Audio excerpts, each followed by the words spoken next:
নমস্কার বন্ধুরা, নিশ্চয়ই সবাই ভালো আছেন। আজকে আমি সানডে ওই যে সকাল থেকে রান্না করে আপনাদের কাছে শেয়ার করতে এলাম।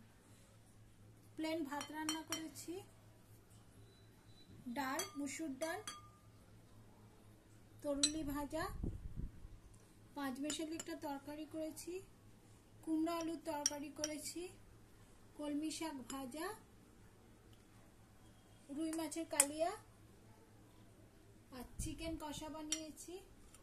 আর শেষ পাতে খাওয়ার জন্য একটা স্যালাডের ডিশ রেডি করেছি, যাতে আছে শসা, পেঁয়াজ, টমেটো, কাঁচা লঙ্কা আর সাথে আছে লেবু। কেমন লাগলো আমার রান্না কমেন্ট করে জানাবেন। নমস্কার।